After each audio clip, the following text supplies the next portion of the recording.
Probably the scariest and the most relieving feeling was hearing my kids cry. Knowing that they were alive, but not knowing if they were hurt. So, yeah.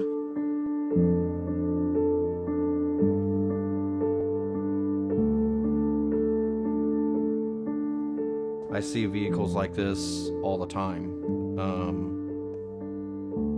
But now being on the other side of it as a consumer and having your family involved, it made some pretty significant changes to me personally.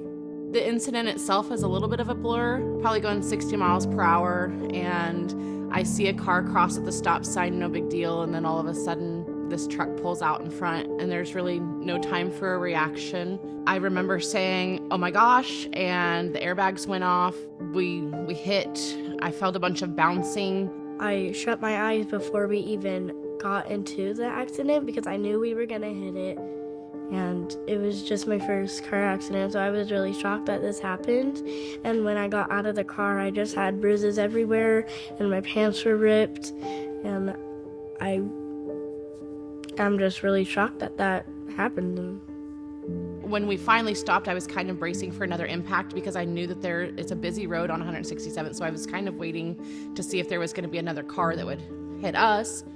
I just backed the car into the garage, and I got a text message that said, SOS, Barbara Hobright has been in a wreck. I don't remember a lot of stuff. I only remember us crashing and us flying in the car, hitting the other car and hitting the stop sign and going a four-way. It was shocking. But we were all okay.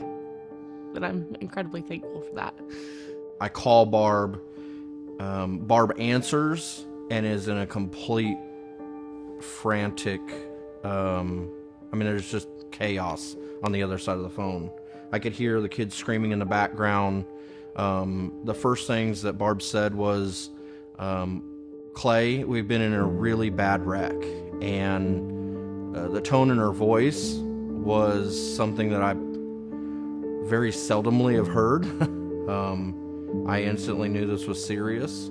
I immediately said, is everybody okay? And her response was, everybody's okay, but this was really bad, Clay. You need to get here. When you're a mom, you think about all the things you would do if you're in an accident with your kids and how you would react, but none of that happens when you're truly in the midst of an accident. So I'm just glad that I'm alive and everybody is okay.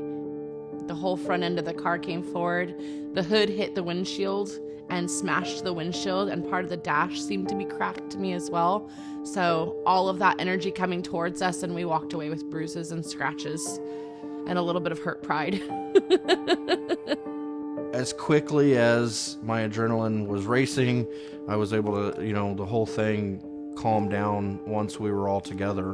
When I look at the seatbelt burns and I look at the bruises and I look at the front end of this vehicle, and then I compare it to the back of the vehicle, it tells me two things. Number one, this was an extremely fast, 65, 70 mile an hour collision, and that if there weren't seatbelts being worn and if there wasn't a well-engineered vehicle, I don't know if my family would be here.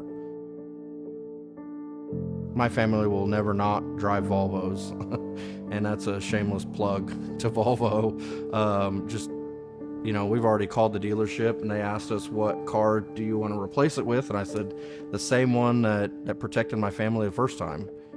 There's no way, shape, or form that anybody will ever be able to convince me to not repair cars correctly and to follow manufacturer's guidelines. Again, my knowledge is pretty significant in the book world and classes and training when it comes to collision repair. But now it's personal.